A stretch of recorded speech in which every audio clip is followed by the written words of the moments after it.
اسلام کی محبت سے ہم پاکستانی ہیں، پاکستان ہمارا ہے، ہم پاکستانی ہیں، پاکستان ہم پاکستانی ہیں، ہم پاکستانی ہیں۔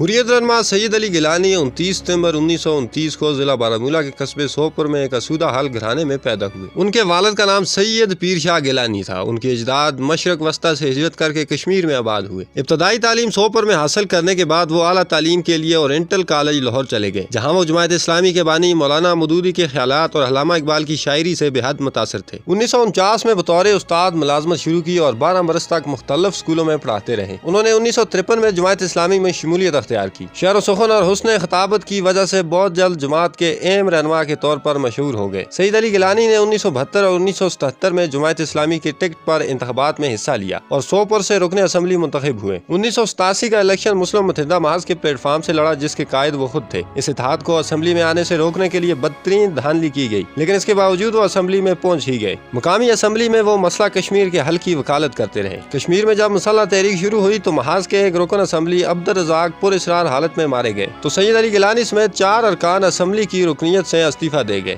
ان کے ساتھ روشن خیال پیپلز کانفرنس کے رہنما عبدالغنی لون نے بھی استعفیٰ دیا اور دونوں نے تحریک آزادی کی حمایت کا اعلان کر دیا۔ سید علی گیلانی نے مسلح تحریک کی کھل کر حمایت کی اور اسے کشمیریوں کی طرف سے تنگ آمد بجنگ آمد کے مصداق ایک رد عمل قرار دیا۔ انہوں نے کشمیر کو پاکستان کا قدرتی حصہ قرار دے کر مسئلہ کشمیر کو تقسیم ہند کا نامکمل ایجنڈا قرار دیا۔ 1990 کی دہائی کے اوائل میں ہی سید علی گیلانی ایک مقبول پاکستان نواز رہنما کے طور پر ابھرے، لیکن عبدالغنی لون کے ساتھ ان کے نظریاتی اختلافات کھل کر سامنے آئے۔ اسی دوران پاکستان نے پاکستان نواز مسلح گروپوں کی کھل کر حمایت کی اور لبریشن فرنٹ جیسی تنظیموں کو نظر انداز کیا، جس کے نتیجے میں حزب المجاہدین، جس کی حمایت دیگر پاکستان نواز گروپ کر رہے تھے، اور بھارت اور پاکستان سے مکمل آزادی کی خواہ جماعتوں کے درمیان نظریاتی جنگ چھڑ گئی۔ اسی پس منظر میں سید علی گیلانی اور عبدالغنی لون نے کل جماعتی حریت کانفرنس کے قیام میں کلیدی کردار نبھایا اور نظریاتی جنگ تھم گئی۔ 1993 میں آل پارٹی حریت کانفرنس کا قیام عمل میں آیا تو سید علی گیلانی اس کے سربراہ منتخب ہوئے۔ بعد ازاں یہ فورم 2 حصوں میں تقسیم ہو گیا، جس میں سے ایک کی قیادت سید علی گیلانی اور دوسرے کی قیادت میر واعظ عمر فاروق کے پاس تھی۔ انہوں نے 2003 میں جماعت اسلامی کی مشاورت سے اشرف صحرائی کے ساتھ مل کر ایک الگ تنظیم تحریک حریت جموں کشمیر کی بھی بنیاد رکھی تھی۔ وہ معروف عالمی مسلم فورم رابطہ عالم اسلامی کے بھی رکن رہے اور یہ اعزاز حاصل کرنے والے وہ پہلے کشمیری رہنما تھے۔ سید علی گیلانی تقریباً 1.5 دہائی تک جیلوں میں بند رہے، یہاں تک کہ ان کا جنازہ بھی قیدی کی حیثیت سے اٹھا۔ پہلی بار 1962 میں گرفتار ہوئے اور 13 ماہ قید رہے۔ 1965 میں ایک بار پھر گرفتار ہوئے اور 22 ماہ جیل میں بند رہے۔ یوں گرفتاریوں اور نظر بندیوں کا یہ سلسلہ زندگی بھر جاری رہا۔ پرویز مشرف نے مسئلہ کشمیر کے لیے چناب فارمولہ جیسے حل تجویز کیے تو سید علی گیلانی نے سخت مزاحمت کی، یہاں تک کہ 2005 میں نئی دہلی کے پاکستانی سفارت خانے میں پرویز مشرف اور ان کے درمیان ہونے والی ملاقات میں تلخ کلامی تک نوبت جا پہنچی۔ سید علی گیلانی کے رخصت ہونے کے بعد مشرف نے ڈھیٹ پنجابی میں اپنے ساتھیوں سے کہا، یعنی بابا جی کو بات سمجھ نہیں آتی، انہیں کیا پتا ٹیکٹیکل ریٹریٹ کسے کہتے ہیں۔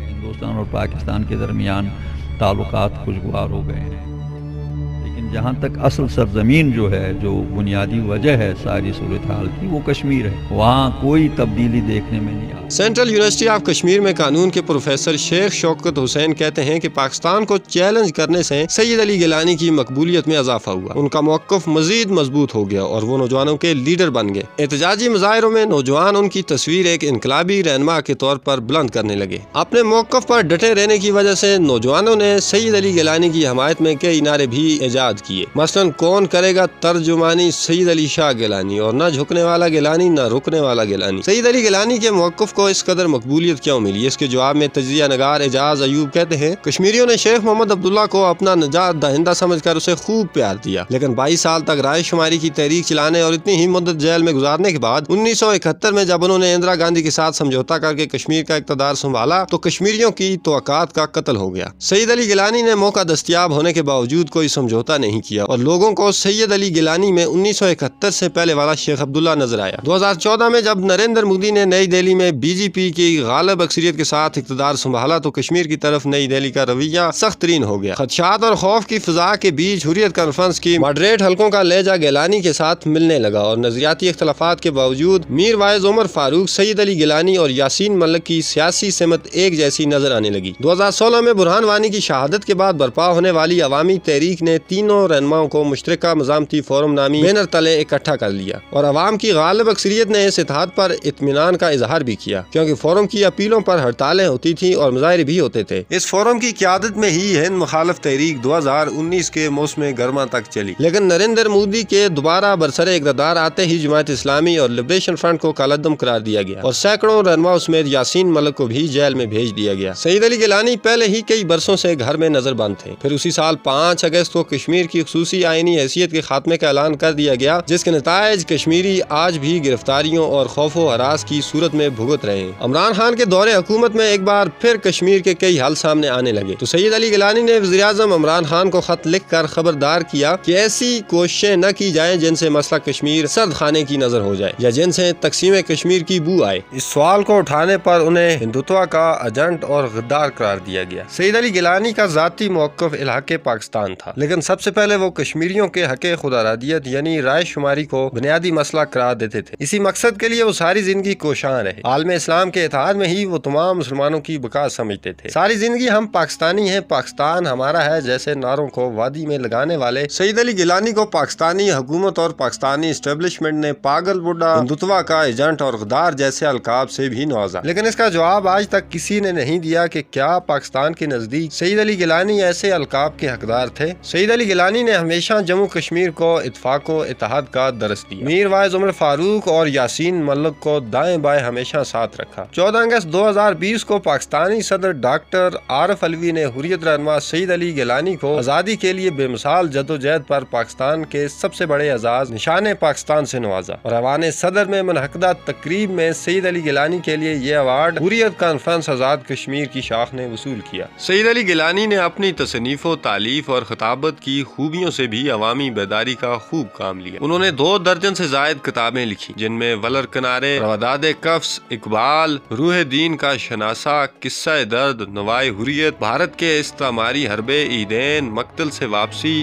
صدائے درد، سفر محمود میں ذکر مظلوم، ملت مظلوم، پیام آخرین۔ اقبال اپنے پیغام کی روشنی میں ایک پہلو یہ بھی ہے کشمیر کی تصویر کا، ہجرت اور شہادت، تحریک حریت کے 3 اہداف، معراج کا پیغام، نوجوانان ملت کے نام، دستور تحریک حریت اور انگریزی کی کتاب وٹ شوڈ بی ڈن وغیرہ شامل ہیں۔ ان کا انتقال 1 ستمبر 2021 کو سری نگر میں اپنی حیدر پورہ رہائش گاہ پر ہوا۔ بھارت نے ان کی وفات کے دن سری نگر میں کرفیو نافذ کر دیا اور لوگوں کو ان کی میت کے قریب آنے نہ دیا۔ سید علی گیلانی نے وصیت کی تھی کہ انہیں مزار شہداء سری نگر میں سپرد خاک کیا جائے، مگر اس کی اجازت نہیں دی گئی۔ اہل خانہ تدفین کی تیاری کر رہے تھے تو بھارتی فورسز کی بھاری نفری رات 3 بجے گھر میں گھس گئی اور میت زبردستی اپنے قبضے میں لے لی۔ بھارتی فورسز نے لواحقین پر دباؤ ڈالا کہ وہ میت کو 1 گھنٹے کے اندر سپرد خاک کر دیں، جس پر اہل خانہ نے کہا کہ وہ فجر کے بعد تدفین کرنا چاہتے ہیں، لیکن اہلکاروں نے اتنی مہلت بھی دینے سے صاف انکار کر دیا۔ اس دوران ان کے بیٹے ڈاکٹر نہیم گیلانی اور ان کی اہلیہ پر تشدد کیا گیا، جس سے وہ زخمی ہو گئے۔ مسلح اہلکاروں نے رات 4:30 بجے زبردستی تدفین کر دی۔ سید علی گیلانی کے بیٹے ڈاکٹر نہیم گیلانی کے بقول ابا جان کو غسل کس نے دیا، ان کے جنازے میں کون شامل ہوا اور ان کی کس نے تدفین کی، اس کا ہمیں کچھ پتہ نہیں۔